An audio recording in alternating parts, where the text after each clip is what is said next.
Welcome back to the Daily Quota. I'm your host, Nicholas Hill, and in today's lesson, you're going to learn your power users.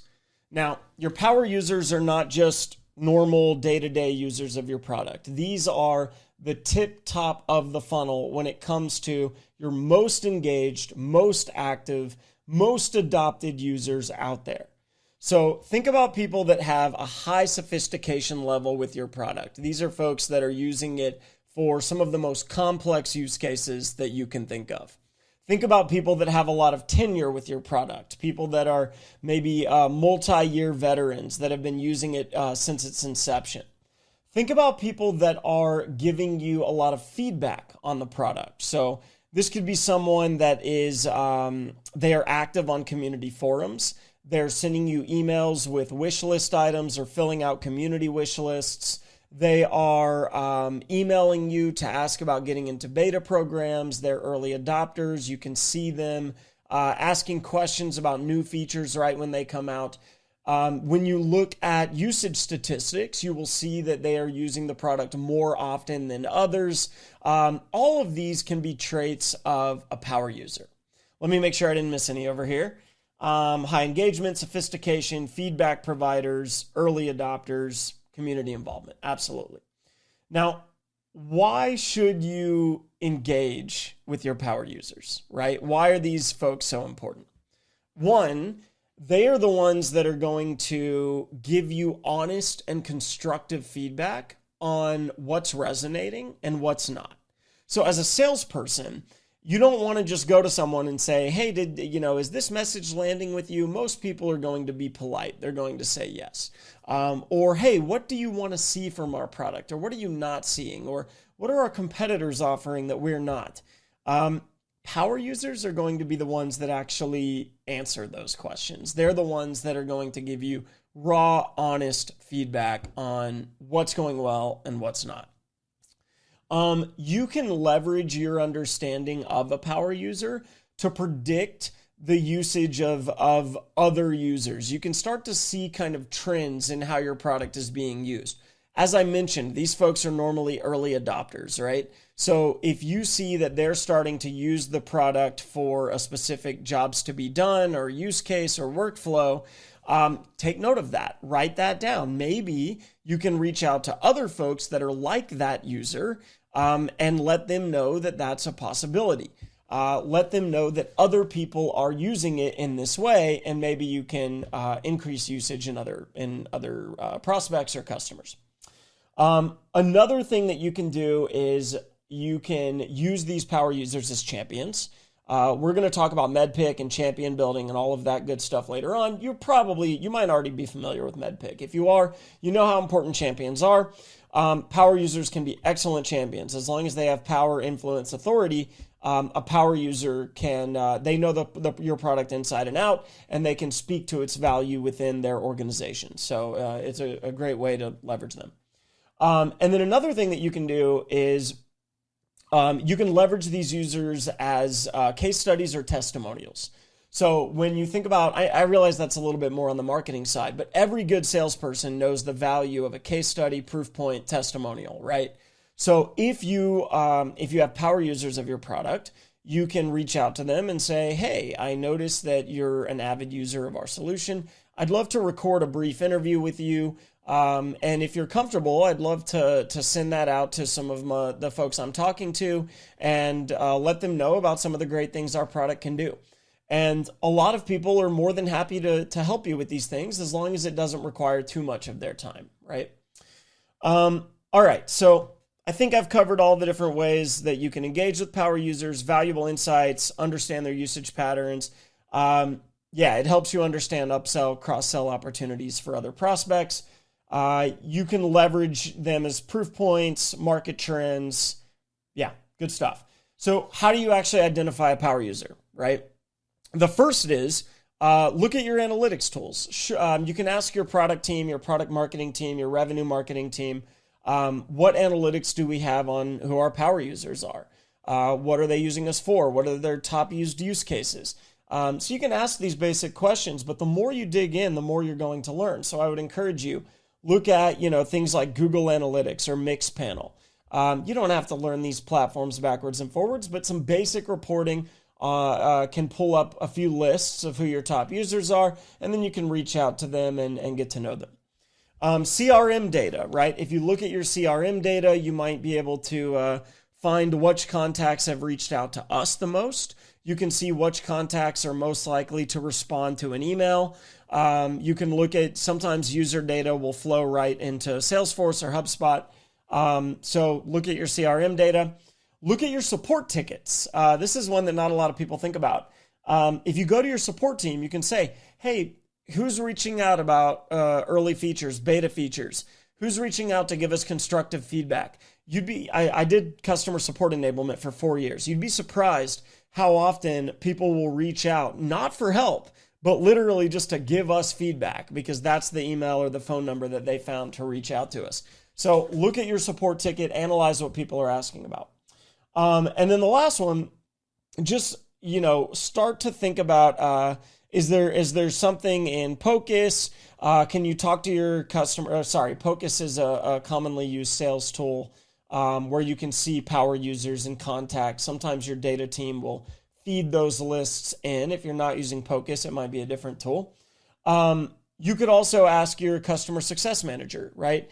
If you're coming in new, but your customer success manager is a little more tenured, you can ask them, hey, who are the contacts you talk to the most? Who are our most powerful users? And get in front of those folks. Now, I want to introduce the concept of a persona card, because it isn't just enough to know who your power users are. You need to actually kind of codify this. You need to understand, what does a typical power user for my solution look like? Because then you can go find other people that are more likely to become power users. And this is where it really becomes more sales specific, right? So what you need to be doing is you need to build out what's called a persona card. If you're rolling your eyes right now and saying, Nick, that's marketing, that's not sales, you're wrong. It's sales. It's marketing and it's sales. You need to be able to build a persona card out and really understand what are the demographics, the psychographics, the behavioral traits of your most common users, so that you can more effectively go find those users. So let's go through the details, and I'm going to look over at my notes a lot for this part, because I want to make sure I'm getting every detail here.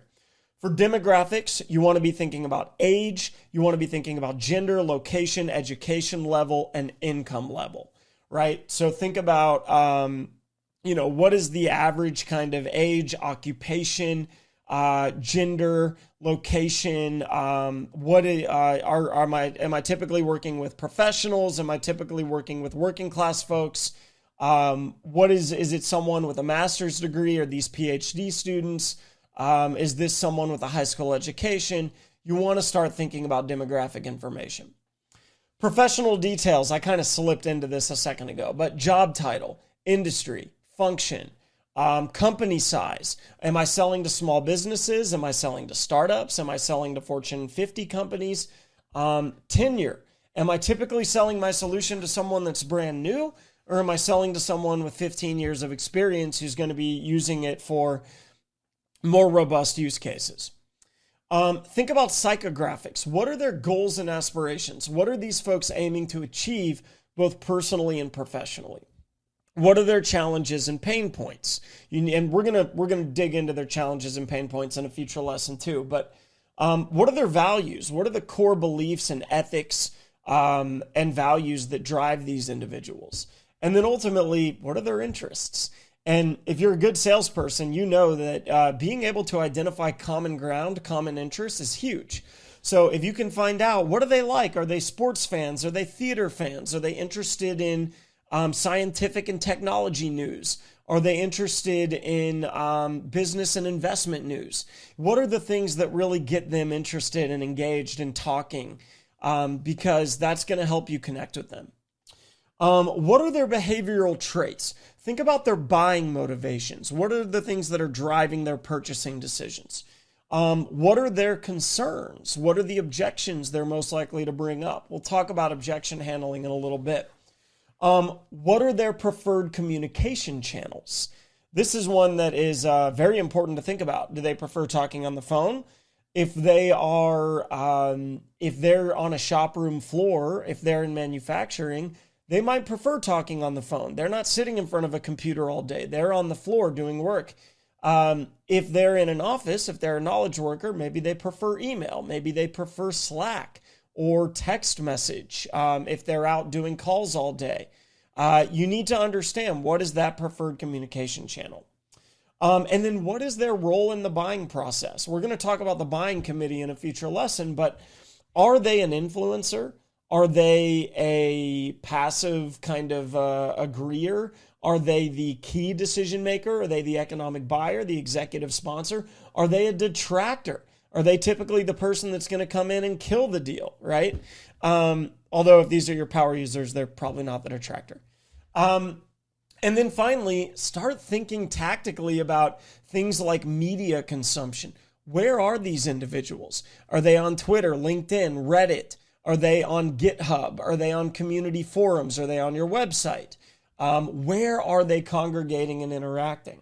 Are they using, what competitors are they likely to use? What other tools are they likely to use in kind of collaboration with your product or alongside your product? Tongue-tied. And then you also want to think about any insights they've provided in surveys or reviews, any quotes, what is a day in the life? What are the visual, what are the kind of timelines of their workflow? How do they spend their time in their day-to-day job? All of these are going to be so useful to understand. Now, I realize that can feel like a lot. I promise you it's worth it. If you can really sit down and spend time early in your career understanding who your personas are, really what makes them tick, you will be able to connect with them. You'll be able to build trust with them. You'll be able to develop your relationships with them. You'll have stronger credibility, thought partnership. You'll be able to speak more valuably about your product in a way that resonates with their needs. It's really, really important to be able to do this stuff. Now, obviously, once you know this information, you will use it to craft targeted outreach, to craft your elevator pitch, to craft your objection responses, to craft your differentiation messaging against your competitors. There is so much that you'll be able to do once you have a full understanding of your personas. But the first step is to build those persona cards.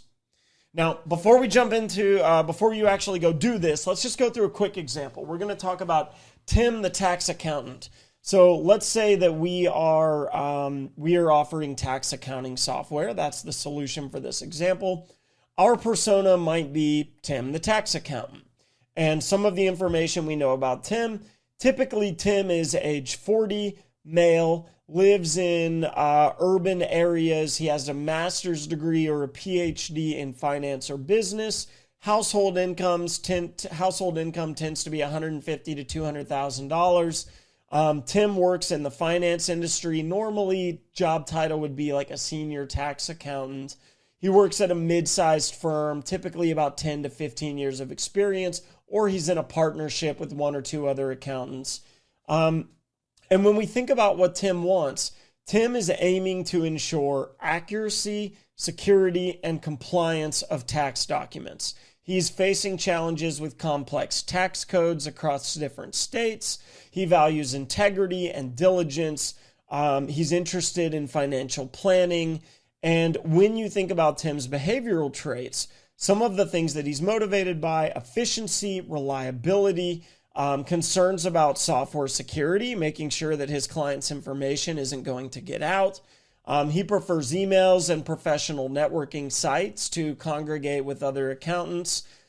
He is the decision maker when it comes to purchasing the software that he's going to use. And then when it comes to media consumption, Tim typically, he reads Forbes, he subscribes to the Forbes newsletter. He's highly engaged especially during and right before tax season. And he's provided some positive feedback on the user interface of your product, but typically requests more options for customization. So that's an example of what a persona card might look like. And apologies if I was looking back and forth on my notes there.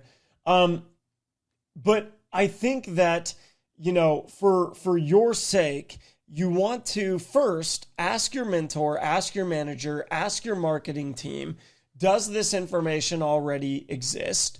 If it does, get it from them, but then validate it with your own experience and your own eyes and your own research that you're doing. So very, very important to create these persona cards, put them in your own words, and really, really study them. All right, it's your turn. For today's assignment, you're going to identify your product's top 3 power users. Use the methods given. Ask around, figure out who your power users are, use your CRM, data analytics, look at, support tickets, ask your CSMs, any way that you can get that information. And then once you've done that, I want you to draft at least one full persona card with all of the information that we've talked about for your top power user type. Your study guide is going to walk you through this, and that is it for today's lesson. Thank you so much, and we'll see you next time.